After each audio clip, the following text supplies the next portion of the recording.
Hello, my name is Dr. Christopher Nagy, and I'm the Superintendent of Schools for the Bergen County Institute of Technology and Bergen County Special Services School Districts.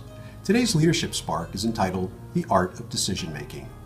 According to a 2018 article in Psychology Today magazine, adults make about 35,000 decisions each day, and based on responsibilities, that number increases. Children make around 3,000 a day.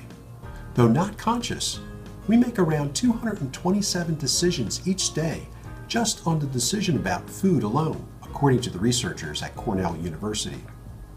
As leaders, businessmen and women, and educators, decisions are a large part of our lives. However, there are tools that help to make the process more efficient, expedient, and more effective. I'm a big fan of Chip and Dan Heath.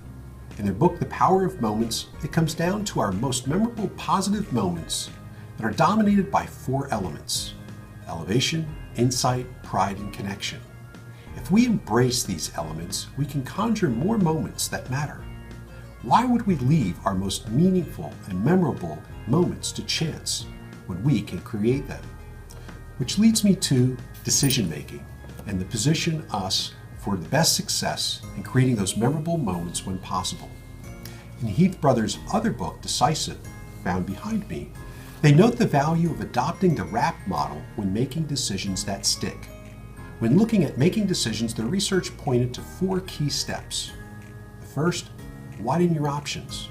Are we thinking of all the options available to us? Reality test your assumptions through a third party. Attain distance before deciding. In other words, obtaining perspective and then looking in. And last, preparing to be wrong, because not all decisions work out as planned.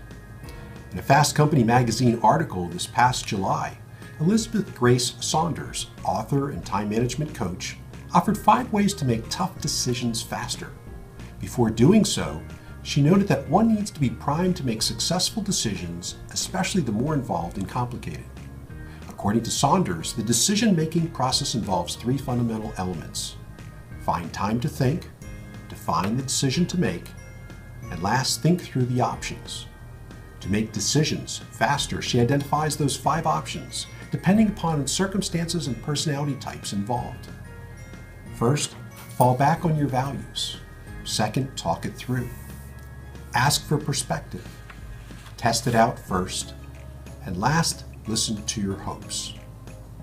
This is the last season of the Game of Thrones, which has captured the world's attention. I have the picture behind me. Freelance journalist Frances Bridges, in a Forbes article, outlined some of the great leadership lessons to be learned by reading or watching the Game of Thrones.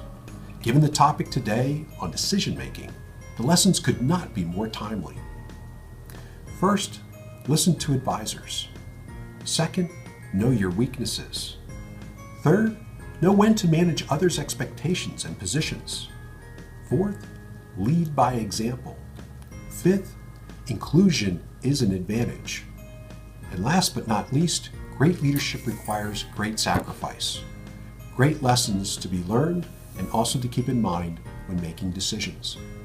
Chris Myers is the co-founder and CEO of Bodetree, a tech company and a partner at BT Ventures, MSNBC contributor, and author of a number of books including Enlightened Entrepreneurship. He noted that whether it's in the context of business or life in general, we're all faced with having to make difficult decisions from time to time. For some, they choose to punt when faced with having to make a tough choice, while others allow their emotions to get the best of them, leading to an irrational response. He created a simple mental algorithm of 3 steps that provide laser-like clarity to the decision-making process, while positioning a person to live with the results. This step 1, take an inventory of your resources. 2, weigh the upside against the downside. And last, do the work, but know when to let go. Looking at your day today, knowing that you make on average 35,000 decisions, in the end, after doing all of the homework, after putting in all one's best efforts, sometimes in the end, one has to let go of the things that one cannot control. Some questions to ponder. Have you ever made a bad or unsuccessful decision? Looking back, did you have a decision-making process in place like some of the ones noted in this spark?